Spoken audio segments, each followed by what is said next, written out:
Assalamualaikum warahmatullahi wabarakatuh. Salam guru penggerak, bergerak, tergerak, menggerakkan. Pada kesempatan kali ini saya akan berbagi tugas tentang koneksi antar materi modul 3.2. Adapun tujuan pembelajaran khusus pada kegiatan ini yaitu calon guru penggerak mampu menghubungkan materi dengan modul 3.2 ini dengan modul-modul yang didapatkan sebelumnya. Pada kegiatan koneksi antar materi ini terdapat 4 pertanyaan panduan. Pertanyaan yang pertama, buatlah kesimpulan tentang apa yang dimaksud dengan pemimpin pembelajaran dalam pengelolaan sumber daya dan bagaimana cara mensikapi atau mengimplementasikannya di dalam kelas, sekolah, masyarakat sekitar sekolah. Kesimpulan, pemimpin pembelajaran dalam mengelola sumber daya adalah pemimpin yang menerapkan pendekatan berbasis kekuatan atau aset dengan memanfaatkan sumber daya yang ada di sekitarnya untuk menggali potensi yang dimiliki dalam mendukung proses pembelajaran yang bermakna. Cara mengimplementasikannya. Yang pertama, pada lingkungan kelas, yaitu dengan memanfaatkan sarana fisik yang tersedia. Kemudian potensi murid agar dapat mengembangkan bakatnya. Kemudian kolaborasi dengan guru lain, kolaborasi dengan wali murid, serta memanfaatkan sumber finansial yang ada untuk kebutuhan kelas. Kemudian dengan lingkungan sekolah, yaitu berkolaborasi dengan seluruh warga sekolah, membentuk komunitas belajar di sekolah untuk mengembangkan proses pembelajaran di kelas.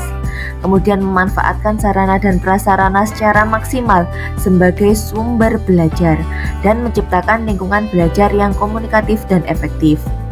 Kemudian, cara mengimplementasikan di masyarakat sekitar sekolah, yaitu dengan membangun relasi antara masyarakat sekitar, kemudian menjalin kerjasama dengan pihak luar seperti kepolisian, kemudian lembaga kesehatan atau puskesmas, serta koramil. Kemudian berkolaborasi dengan komite dan wali murid.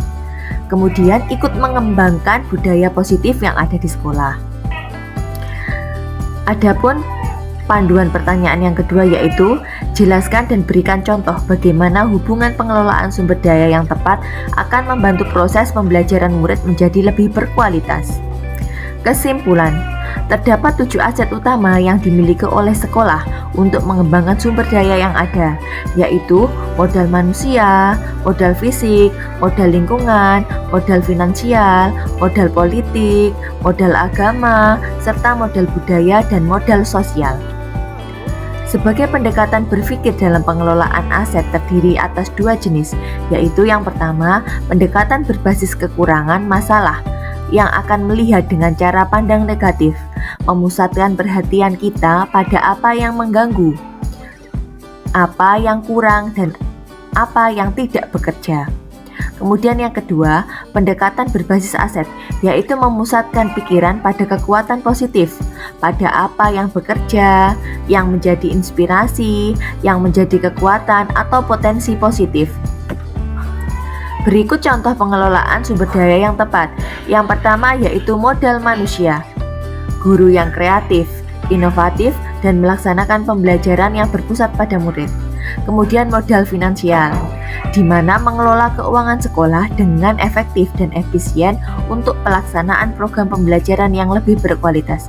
Kemudian modal sosial, yaitu guru mengikuti kegiatan komunitas belajar seperti KKG atau meningkatkan kompetensinya dengan mengikuti webinar-webinar yang ada.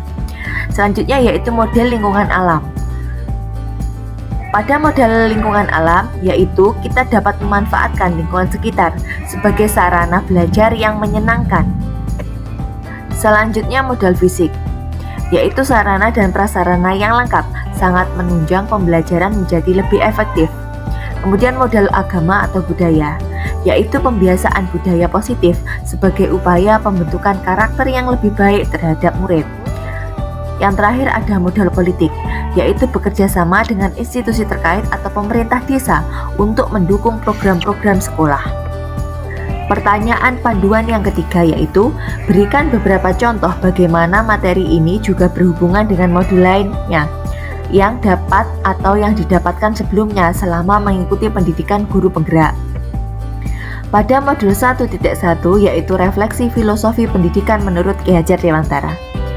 Salah satu alasan mengapa kita melakukan pendekatan berbasis aset yaitu karena kita ingin melakukan pembelajaran yang berkualitas dengan memanfaatkan aset yang ada sehingga dapat tercapai pembelajaran yang berpihak pada murid sesuai dengan filosofi Ki Hajar Dewantara. Kemudian modul 1.2 yaitu tentang nilai dan peran guru penggerak. Salah satu peran guru penggerak adalah sebagai pemimpin pembelajaran. Dalam hal ini, pemimpin pembelajaran dapat mengelola sumber daya yang ada agar bisa melaksanakan pembelajaran yang berpihak pada murid. Dengan mengetahui 7 aset yang ada di sekitar sekolah, maka kita bisa melaksanakan peran kita sebagai guru penggerak. Pada modul 1.3 yaitu tentang visi guru penggerak. Untuk mewujudkan visi guru penggerak tentunya kita harus membuat pemetaan kekuatan kita, yaitu 7 aset yang ada di sekitar sekolah, agar kita bisa membuat pembelajaran yang berpihak pada murid dan mencapai visi guru penggerak, serta sekaligus tentunya mencapai visi misi sekolah.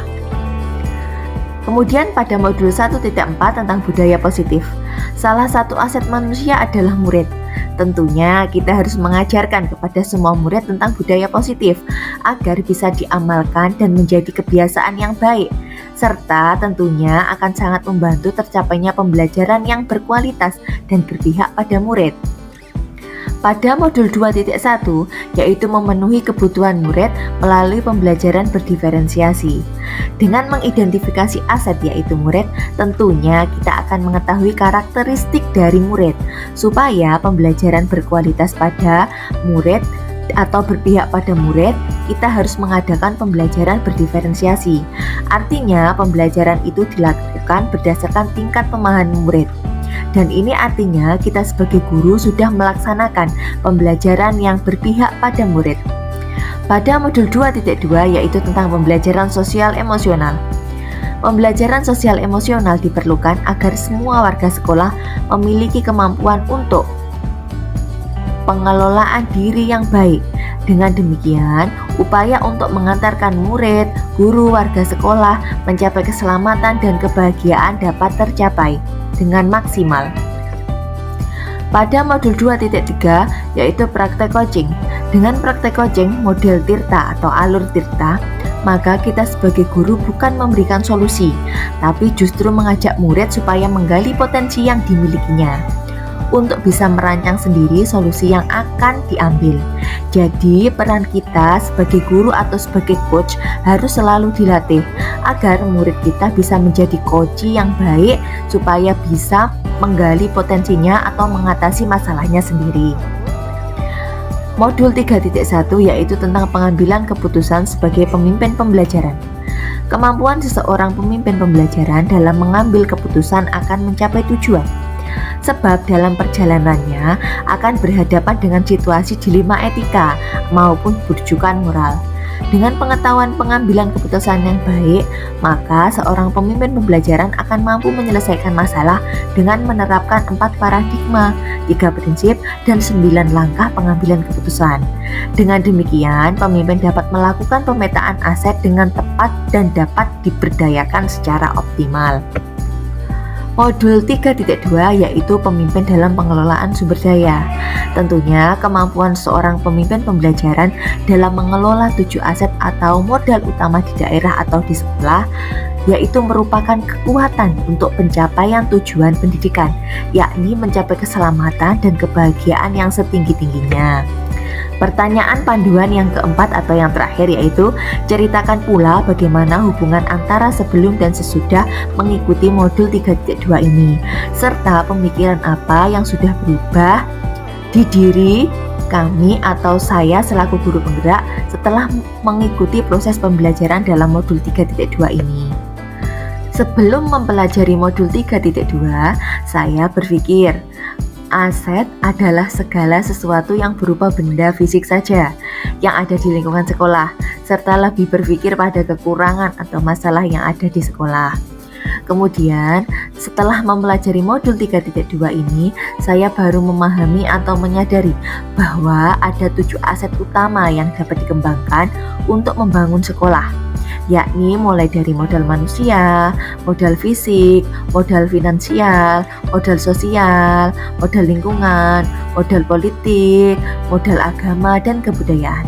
Selain itu, seorang pemimpin harus memiliki pendekatan berbasis kekuatan atau aset, bukan pada kekurangan atau mengembangkan potensi sekolah. Demikian tadi koneksi antar materi yang telah saya buat.